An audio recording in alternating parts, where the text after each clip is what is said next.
थे। आज के क्लास के अंदर हम लोग बात करने वाले हैं साइटोप्लाज्मिक इनहेरिटेंस के बारे में। हेडिंग डालिए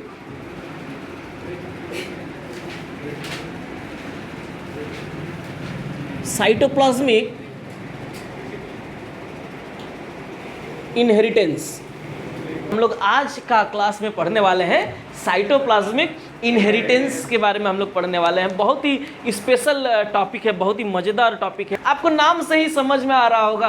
देखिए ना, जैसे ही साइटोप्लाज्म वर्ड आप पढ़ रहे होंगे ना, क्लास 11th आपको याद आ रहा होगा कि ये क्या है, सेल है, इसके अंदर ये क्या है, न्यूक्लियस है, और न्यूक्लियस के बाहर ये वाला जगह को हम लोग क्या कहते हैं, साइटोप्लाज्म कहते हैं। साइटोप्लाज्म से इनहेरिटेंस, अरे यार ये हम क्या सुन रहे हैं, क्योंकि हम तो जानते हैं कि इनहेरिटेंस कौन करता है, जीन करता है। जीन ही ना करता है जो कि न्यूक्लियस के अंदर प्रेजेंट होता है। लेकिन साइटोप्लाज्म से इनहेरिटेंस कैसे हो सकता है? समझ में आ रहा है क्या बोलना चाह रहे हैं? देखिए, साइटोप्लाज्मिक इनहेरिटेंस, साइटोप्लाज्म से इनहेरिट हो रहा है। कुछ ऐसा है साइटोप्लाज्म में जो कि अगला जनरेशन में जा रहा है। अभी तक हम लोग क्या देखे, सिर्फ न्यूक्लियस की वजह से इनहेरिटेंस होता है, क्योंकि न्यूक्लियस के अंदर प्रेजेंट होता है जीन प्रेजेंट होता है, तो जीन की वजह से इनहेरिटेंस होता है। लेकिन साइटोप्लाज्म में ऐसा क्या है भाई कि अगला जनरेशन में जा रहा है? आपको पता है साइटोप्लाज्म में भी जीन प्रेजेंट होता है। साइटोप्लाज्म में भी जीन प्रेजेंट हो, कोई बता सकते हैं कहां पे? माइटोकॉन्ड्रिया। माइटोकॉन्ड्रिया, आपको याद है माइटोकॉन्ड्रिया कहां पे प्रेजेंट होता है? साइटोप्लाज्म में माइटोकॉन्ड्रिया प्रेजेंट होता है। और माइटोकॉन्ड्रिया के अंदर double stranded circular DNA present होता है क्या? डीएस सर्कुलर डीएनए प्रेजेंट होता है क्या? क्लोरोप्लास्ट भी, प्लांट का केस में बात करेगा, इसका एग्जांपल प्लांटे ज्यादातर होता है। क्लोरोप्लास्ट का भी स्ट्रक्चर हम लोग देखे हुए थे। क्लोरोप्लास्ट में भी क्या डीएस डीएनए प्रेजेंट था क्या? हाँ, ऐसा करके था ना, डीएस डीएनए ऐसा बना दिए होंगे और ऐसा ऐसा करके लिख दिए होंगे और लिख दिए होंगे डीएस सर्कुलर डीएनए। तो ये डीएनए आपका माइटोकॉन्ड्रिया में भी प्रेजेंट था और ये डीएनए आपका क्लोरोप्लास्ट में भी प्रेजेंट था। इसका और माइटोकॉन्ड्रिया और क्लोरोप्लास्ट कहाँ पे मिलता है? न्यूक्लियस में, साइटोप्लाज्म में। अच्छा, मतलब अब हम बात कर रहे हैं कि माइटोकॉन्ड्रिया और क्लोरोप्लास्ट के अंदर जो डीएनए है, साइटोप्लाज्म में माइटोकॉन्ड्रिया और क्लोरोप्लास्ट के अंदर जो डीएनए है, वो डीएनए अगर एक जनरेशन से अगला जनरेशन जा रहा है, इसका मतलब साइटोप्लाज्म से इनहेरिटेंस हो रहा है। इसीलिए इस फेनोमेना को हम लोग कहते हैं साइटोप्लाज्मिक इनहेरिटेंस कहते हैं। आपको पता है जीन को हम लोग दो टाइप में डिवाइड कर सकते हैं। नया कॉन्सेप्ट देखिए, एकदम तड़कता भड़कता कॉन्सेप्ट देखिए। जीन को हम लोग दो टाइप में क्लासीफाई कर सकते हैं। एक जीन को हम लोग बोलेंगे जो न्यूक्लियस के अंदर मिलेगा, अरे एक टाइप का जीन जो न्यूक्लियस के अंदर, और न्यूक्लियस को हम लोग बायोलॉजी में क्या बोलते हैं? कैरियो जीन, कैरियो कहते हैं। अच्छा, जो साइटोप्लाज्म में मिलेगा इसको हम लोग कहेंगे साइटोजीन। इस तरीके से जीन को हम लोग दो टाइप में क्लासीफाई कर सकते हैं। जो जीन न्यूक्लियस के अंदर मिलेगा क्या कहलाएगा? कैरियोजीन। जो साइटोप्लाज्म में मिलेगा क्या कहलाएगा? साइटोजीन। यहाँ पे कौन सा जीन का बात कर रहे हैं? साइटोजीन का बात कर रहे हैं। जी हाँ, बिल्कुल वैसे जीन जो साइटोप्लाज्म में प्रेजेंट होते हैं क्या कहलाता है? साइटोजीन कहलाता है। और टोटल साइटोजीन जो प्रेजेंट होता है उसको हम लोग प्लाज्मोन कहते हैं। एक सेल के अंदर जो टोटल साइटोजीन प्रेजेंट होगा उसको क्या कहते हैं? प्लाज्मोन कहते हैं। ये प्लाज्मोन उसको हम लोग कहते हैं। इस तरीके से साइटोप्लाज्मिक इनहेरिटेंस, इस फेनोमेना को हम लोग कहते हैं। जनरली इस इनहेरिटेंस को मैटरनल इनहेरिटेंस भी कहते हैं। इस इनहेरिटेंस का दूसरा नाम क्या है? मैटरनल इनहेरिटेंस भी इसको हम लोग कहते हैं। समझ लीजिए बात को क्यों कहते हैं। इस इनहेरिटेंस को हम लोग मैटरनल इनहेरिटेंस भी कहते हैं। मैटरनल इनहेरिटेंस, मैटरनल वर्ड का मतलब क्या? मदर। मैटरनल मतलब रिलेटेड टू मदर। ऐसे टाइप के इनहेरिटेंस में सिर्फ मदर से चीज इनहेरिट होता है। हाँ, साइटोप्लाज्मिक इनहेरिटेंस का ही दूसरा नाम है क्या? Maternal inheritance. और ऐसे इनहेरिटेंस में सिर्फ मदर से चीज इनहेरिट। अच्छा, मदर वाइट है, बच्चा कैसा होगा? वाइटे होगा। फादर क्या है, नहीं है, फर्क नहीं पड़ता है। सिर्फ और सिर्फ मदर का कैरेक्टर इनहेरिट होगा अगला जनरेशन में। इसीलिए इस इनहेरिटेंस को क्या कहते हैं हम लोग? मैटरनल। एनिमल हम लोग के अंदर नहीं देखने को मिलता है, प्लांट वगैरह के अंदर देखने को मिलता है। अभी हम लोग बात करेंगे। नेक्स्ट इसको हम लोग कहते हैं ऑर्गेनेलर इनहेरिटेंस।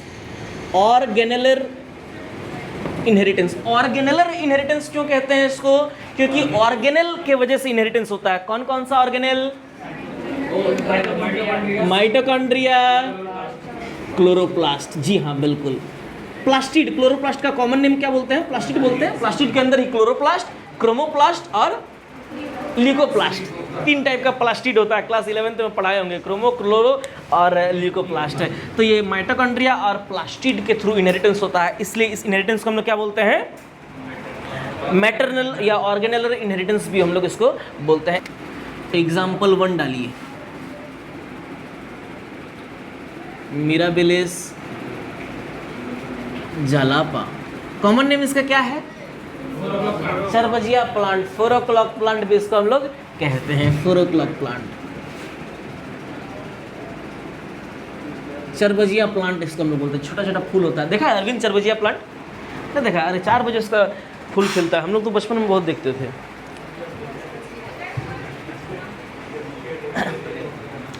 मिराबिलिस जलापा का जो लीफ का कलर होता है वो इसका एग्जाम्पल हो जाएगा, लीफ या branch colour of mirabilis जलापा।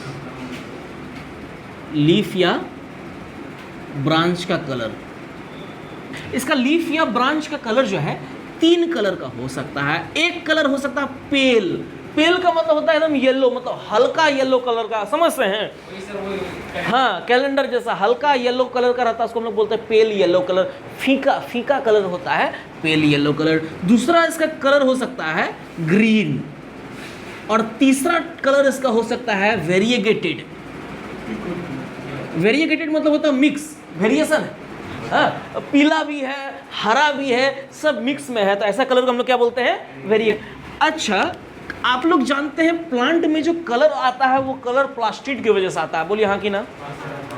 Green plant, green colour of plant is due to chloroplast, chloroplast की वजह से। उसी तरीके से क्योंकि क्लोरोप्लास्ट ग्रीन होता है, हाँ भैया आप मतलब समझ गए कि इसका अगर ग्रीन प्लांट है, इसका मतलब यहाँ पे क्या मिलेगा?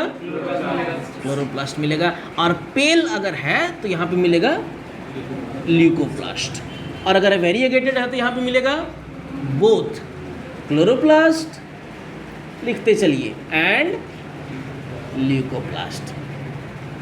ये आपको बता दिए कि कौन सा कलर होने पे कौन सा प्लास्टिड मिलेगा। ठीक है, देखिए अब हम लोग क्रॉस कराते हैं, एक ले लेते हैं, बड़ी बहुत मजा आने वाला है, ध्यान से देखिएगा, सब कुछ भुला जाइए जिंदगी में, जो है अभी यहीं पे है। देखिए एक ले लेते हैं हम लोग मेल प्लांट, और मेल का क्रॉस कराना है किसके साथ? फीमेल के साथ क्रॉस कराना है, तो बनेगा क्या? प्रोजेनी बनेगा, मतलब अगला जो जनरेशन है उसको प्रोजेनी कहते हैं। प्रोजेनी यहाँ पे बनेगा इस तरीके से। अलग अलग कलर लेके अब हम लोग देख लेते हैं, ये तीनों कलर 3 कलर का ही हो सकता है ब्रांच कलर, एक तो पेल हो सकता है, ग्रीन हो सकता है, वेरिएगेटेड हो सकता है। आइए हम लोग कलर लेके देख लेते हैं। और ये तो साइटोप्लाज्मिक इनहेरिटेंस का एग्जाम्पल है, ध्यान रखिएगा, अभी आपको समझ में आ जाएगा, सारा बात अभी समझ में आ जाएगा। मान लीजिए मेल का कलर है, मान लीजिए मेल का कलर है पेल और फीमेल का कलर है ग्रीन, प्रोजेनी का कलर कैसा होगा? ग्रीन। काहे कि मदर का कलर कैसा है? ग्रीन, तो प्रोजेनी का कलर कैसा हो जाएगा? ग्रीन हो जाएगा। मान लीजिए मेल का कलर है ग्रीन, फीमेल का कलर है ग्रीन, प्रोजेनी का कलर क्या हो जाएगा?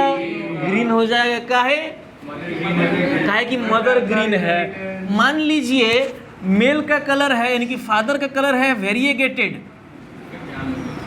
और फीमेल का कलर है ग्रीन, प्रोजेनी क्या होगा? ग्रीन हो जाएगा। क्यों ग्रीन हो जाएगा? मैटरनल इनहेरिटेंस हो रहा है। मान लीजिए मेल का कलर है ग्रीन, फीमेल का कलर है पेल, प्रोजेनी क्या होगा? पेल येलो कलर का हो जाएगा। मान लीजिए मेल का कलर है, समझ में आ रहा है ना? हार्ड लग रहा है क्या? मान लीजिए मेल दिख तो रहा है ना? अब हमको दीवार के उस पर घुसना पड़ेगा तब देख पाए। देखिए मान लीजिए मेल का कलर है वेरिएगेटेड और फीमेल का कलर है पेल, प्रोजेनी का कलर कैसा आएगा? पेल येलो कलर का आ जाएगा। मान लीजिए मेल का कलर है ग्रीन, अब मजा आएगा। मान लीजिए मेल का कलर है ग्रीन और फीमेल, हाँ लिखते भी चलिए साथ साथ में, कहीं कुछ तो है नहीं। अभी ये वाला बता दीजिए, ये वाला बता दीजिए। मेल का कलर है ग्रीन, फीमेल का कलर है वेरिएगेटेड, तब प्रोजेनी का कलर क्या हो जाएगा? वेरिएगेटेड होगा। हम लोग इसको कहते हैं यहाँ तीनों कलर आ सकता है। वेरिएगेटेड होने की वजह से यहाँ पे तीनों कलर आ सकता है, यानी कि पेल भी आ सकता है, या नहीं तो ग्रीन भी आ सकता है, नहीं तो वेरिएगेटेड भी आ सकता है।